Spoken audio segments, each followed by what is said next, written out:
One reason why I thought actually not such a bad choice of opponent, I reckon. Now I haven't got any inside knowledge on this. I mean, I speak to people in boxing obviously all the time. No one's sort of given me a nudge or sort of told me, but I think the Tyson Fury Anthony Joshua fight might happen sooner than, like, in times previously. Fights like this would take sometimes years even to make. The way that they both strike me, Tyson Fury and Anthony Joshua, they want to make their money now, and I think that they will probably want to make that fight sooner rather than later. And if I was managing Anthony Joshua, this is a sort of opponent. Forget world titles. This is a sort of fight that you'd maybe want to take before you fight Tyson Fury, because the height, for one, you can imagine all the sparring Joshua will have been with tall guys, people that can prepare him for Brezeale. But then when he fights Fury, it's another tall guy. It can be a problem if these big tall guys are used to fighting short people, and suddenly they get a tall one. There's all sorts of, it's a learning curve. There's all sorts of things that can be issues, and I think it makes sense. Right, fight this Brezeale guy who AJ's a big favourite to beat. I don't think he should be 20-1. Never. I mean, as a bookmaker, I would never ever offer 20-1. I think that's crazy, and I think there's value in that 20-1. Even if I think Joshua wins it, I think the odds should be a lot shorter than that. But if he deals okay with the height, then with Brezeale's height, then I think quite likely the Tyson Fury fight might get made off the back of it, because they'll be confident with Sky Sports behind them. That financial clout, I think, will encourage the Furies to do business. And Tyson Fury and the people around him, they strike me like they're the kind of people, they want to make business happen. I don't think they want to sit on him as this sort of golden egg layer for forever. I think they want to go and make money now and make him a worldwide phenomenon, like a huge big star that he's capable of being. And on what they've shown so far, I'd have to have Tyson Fury ahead of Joshua. He's been tested more.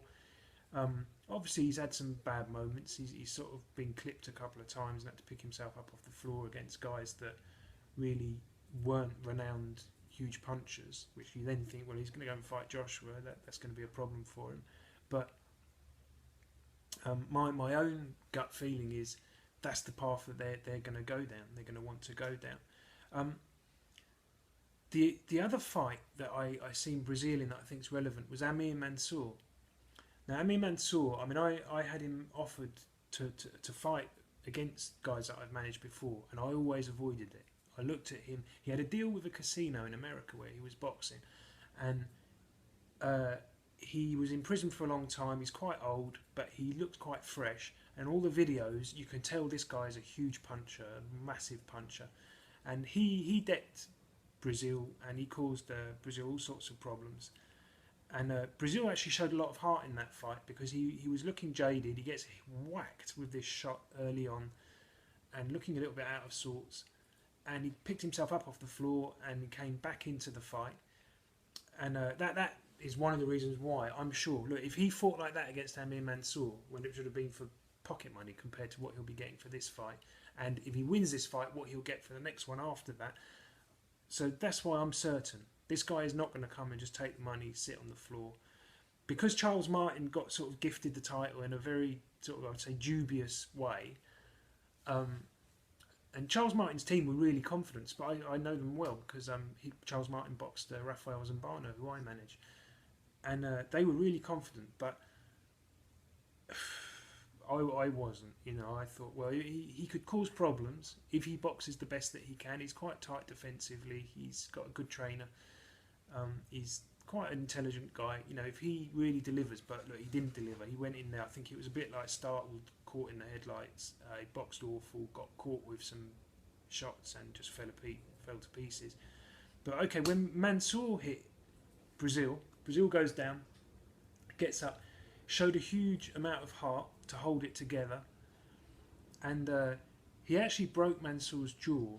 But for me, it was more he broke his heart. You know, he just, whatever Mansour came at him with, he just had the answer, had the answer, had the answer. Big difference. Mansour's a lot shorter. Joshua's a lot taller, and I think Joshua is a much better boxer technically than Mansour is, so he's going to cause more problems. He's going to hit Brezeale. Is, for me, I mean, we're going to find out a lot about him, because he's only really had a couple of fights which to me are like, okay, we can learn from that, because he was just going in blazing through someone that's hapless. Like Joshua, a lot of his first few if you just said to the and it's difficult for even with me, I got guys that they asked me before the fight, what do you think I should do with this guy? And for some of them, for the first 10, 12, 15 fights, the tactics are almost identical for all of them, because I know they're so much far ahead technically, skill wise, that okay, maybe you can see he makes this mistake, but for this fight, just go, you know, land your jab, gauge your distance, get your feet into range, and they'll walk through those first 10 guys. And I think Brezeale, a lot of his fights have been the same. But look, Mansour, he had a hard fight. Nagy Aguilera, he had a hard fight, and he would have learned a lot about himself. And because he's had those kind of fights, I think that puts him in a good position from which to fight Joshua. Do I have him as a favourite? No. I mean, what's my prediction for the fight?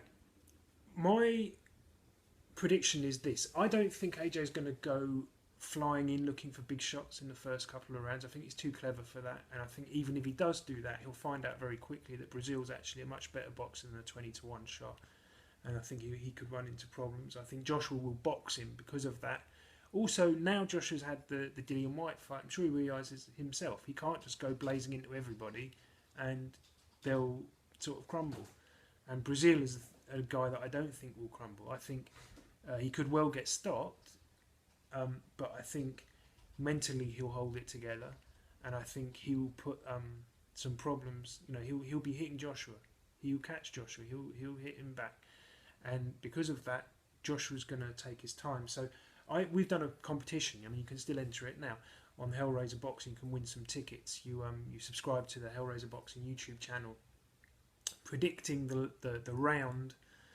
Then you tweet me once you've subscribed to the Hellraiser Boxing channel. You tweet me the round and the name of who you think is going to win the Joshua Brezeale fight. And we've had loads of people, round 1 and round 2 for Joshua. I think Joshua's actually going to be a bit more patient. I think even if he's not patient, I don't think he's just going to walk in, clip him and knock him out. I think Brezeale will be walking forwards, walking into him, but I think he'll also be very tight defensively. Brezeale has a tendency to drop his left hand, but I think in this fight, if he does that, he's going to get caught. So I think we might see him a little bit tighter, if not right from the off. From the first time he feels Joshua's jab, I think we'll see that. So my prediction, I'm actually stepping out of what most people seem to think it's a 1 or 2 round fight. I'm leaning more like 4 or 5 rounds. In fact, I don't like people that say, yeah, I predict he wins knockout between 3 and 7 or something. Look, just say a round. If I get it wrong, I get it wrong. So I'm going to say round 5, AJ to win by stoppage. And I think we might see some surprises along the way. I think you might see Joshua in a few more problems than what people anticipate. He's a very good boxer. He's fast. He's obviously can punch like a beast. But he hasn't boxed enough top-level guys yet for me to say, yeah, he just walked through this guy, because I don't think he will just walk through him. We'll see. And then, look, you've got the fights that will no doubt it'll be very interesting in the coming weeks after this fight to see what presents himself, bearing in mind that, you know, Joshua might not win it, but if he does win it, you've got Deontay Wilder, Tyson Fury. There's a lot of big fights there for him. So prediction is 5 rounds. My other prediction is that it will actually be a much better fight than what we're anticipating. I'm not going to go overboard on the betting on this fight. In fact, I'm probably going to swerve betting on it, just because I think there's too much of a chance that it could be quick for a quick win for Joshua, and I think that removes a lot of the value in the betting, because although I'm going to say round 5, I don't think there's enough value in it to do that. Although I do have a big bet coming up next month that I will be saying I feel very confident that you'll get the best value betting wise that fight. So I'll be revealing that in the next couple of weeks as we get nearest to the fight and once I've got my own money down. Okay, guys, thanks for watching. See you soon. See you then. Bye bye.